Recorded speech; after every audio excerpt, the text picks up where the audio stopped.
क्या आपने कभी ऐसा योद्धा देखा है जो अपने जन्म से पहले ही युद्ध सीख चुका हो, जिसने गर्भ में रहकर चक्रव्यूह की रचना समझी, लेकिन अधूरी शिक्षा उसकी अंतिम लड़ाई बनी। आज हम बात कर रहे हैं अर्जुन पुत्र अभिमन्यु की, एक ऐसा वीर जिसकी कहानी महाभारत के सबसे भावुक पन्नों में दर्ज है। अभिमन्यु कोई साधारण बालक नहीं था, वह चंद्रदेव के पुत्र सोम से उत्पन्न वर्चा का अवतार माना गया। उसकी आत्मा का धरती पर आने का कारण धर्म की स्थापना और अधर्म का विनाश करना था, लेकिन एक सीमित समय के लिए। यही कारण था कि उसने सिर्फ 16 वर्ष की आयु पाई।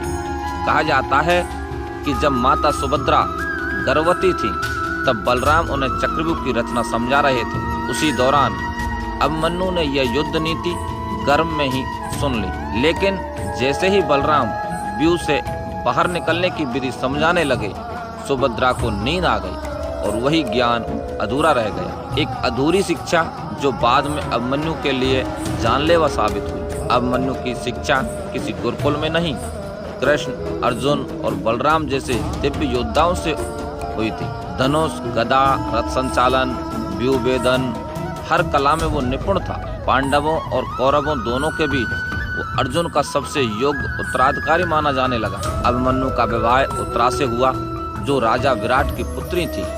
यही विवाह आगे पांडव वंश की नींव बना, क्योंकि अभिमन्यु के पुत्र परीक्षित ही वो व्यक्ति थे जिनसे आगे चलकर महाभारत या भारत का राजवंश बढ़ा। महाभारत के युद्ध में अभिमन्यु ने 11वें और 12वें दिन अद्भुत पराक्रम दिखाया, लेकिन असली कथा शुरू होती है 13वें दिन, जब कौरवों ने एक खतरनाक योजना बनाई और चक्रव्यूह रच दिया। अर्जुन और श्री कृष्ण को दूर एक छोर पर रोक दिया गया। कोई भी योद्धा चक्रव्यूह में प्रवेश करने को तैयार नहीं था। तब अभिमन्यु ने कहा कि मुझे भीतर जाने का तरीका पता है, मैं रास्ता बनाऊंगा, आप मेरे पीछे आ जाना। पर जैसे ही वे अंदर घुसे, जयद्रथ ने द्वार बंद कर दिया। उसके बाद जो हुआ वो इतिहास का सबसे अन्यायपूर्ण युद्ध प्रसंग बना।